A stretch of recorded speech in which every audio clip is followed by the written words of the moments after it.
ಬೇಡಿಕೆ ಇಡುವುದಿಲ್ಲ, ಅದು ಮಾಡಕ್ಕೆ ಬಿಡುವುದಿಲ್ಲ ಅಂತಕ್ಕಂಥದ್ದು ಕೂಡ ಇವತ್ತು ಬಹಳಷ್ಟು ಜನರಿಗೆ ನೋವು ಆಗ್ತಾ ಇದೆ, ಅವರಿಗೆ ಒಂದಷ್ಟು ದುಃಖ ಆಗ್ತಾ ಇದೆ.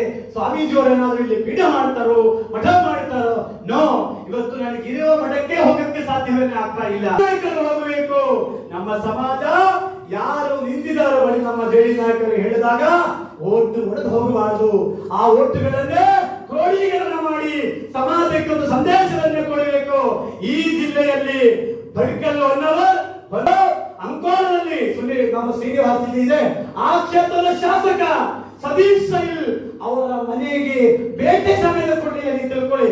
7 ಜನದ ಡೆತ್ ಆದರೂ ಕೂಡ ಆ ಪಾಪ ಅವರ ಮನೆಗೆ ನೀವು ಹೋಗಿ ನೀವು ಬೇಟೆ ಕೊಡಲ್ಲ ಅಂತಂದ್ರೆ ಯಾವ ಮಠಕ್ಕೆ ನೀವು ಇದೀರಿ ಅಂತಕ್ಕಂಥದ್ದು ನಿಮಗೆ ಸ್ಪಷ್ಟವಾಗಿ ಗೊತ್ತಿದೆ.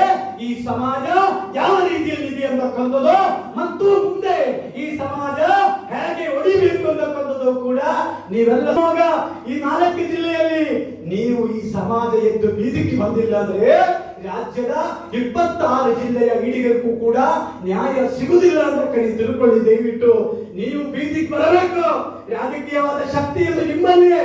ಆ 26 ಜಿಲ್ಲೆಯಲ್ಲಿ ಈಡಿಗರಿಗೆ ರಾಜಕೀಯ ಶಕ್ತಿ ಇಲ್ಲ. ಅಲ್ಲಿ ಎಲ್ಲಿಯೂ ಕೂಡ 10,000 ಒಟ್ಟು ಕೂಡ ಇಲ್ಲ. ಆದರೆ ಶಿವಮೊಗ್ಗ, ಕಾರವಾರ, ಉಡುಪಿ, ಮಂಗಳೂರಿಂದ ಈ 4 ಕ್ಷೇತ್ರದಲ್ಲಿ 23 ವಿಧಾನಸಭಾ ಕ್ಷೇತ್ರದಲ್ಲಿ 12 ವಿಧಾನಸಭಾ ಕ್ಷೇತ್ರದಲ್ಲಿ ಹೈಯೆಸ್ಟ್ ಮತ ಇರುವ ಈ ಸಮಾಜ ಇವತ್ತು ಭಿಕ್ಷೆ ಬೇಡ್ತಾ ಇದೆ. ಕೊಡಿ ಕೊಡಿ ಕೊಡಿ ಅಂತ ಕೇಳ್ತಾ ಇದೆ. ಯಾವ ಎಲ್ಲಿವರೆಗೆ ಕೇಳಬೇಕಿದು? ಯಾವ ಮನೆ ಕೇಳಬೇಕಿದು? ಸರ್ಕಾರದ ಕಿವಿ ಹಿಂಡಬೇಕಾಗತ್ತೆ. ಸ್ವಾಮೀಜಿಯವರೇ ಅವ್ರ ಬಗ್ಗೆ ಮಾತಾಡಬೇಡಿ, ಸ್ವಾಮೀಜಿಯವರೇ ಇಬ್ಬರ ಬಗ್ಗೆ ಮಾತಾಡಬೇಡಿ ಅಂದಾಗ ನಾವು ಯಾರ ಜೊತೆ ಹೋಗಿ ಕೇಳೋದು? ನಮಗೆ ಹಕ್ಕುಗಳನ್ನೇ ಕೊಡಬೇಕಾದವರು ಅವರು ಕೇಳಿ ತಿಳ್ಕೊಂಡು ಬಂದು ಕೊಡಬೇಕಿತ್ತು.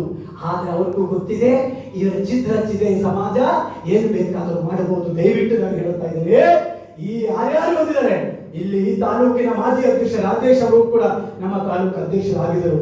ನೀವೆಲ್ಲ ಎದಿತ್ತು. ಇವತ್ತು ಪ್ರಶಾಂತ್ ಅವರು ಮಾತಾಡ್ತಾರೆ, ಅನಂತರ ಒಂದಷ್ಟು ವಿಷಯ ಮಾತಾಡಿದ ಮೇಲೆ ನಮ್ಮ ಚರ್ಚೆ ಒಂದೇ. ಈ ಮೈಕ್ ನಿಮ್ ಕೈ ಕೊಡ್ತೀವಿ. ನಾನು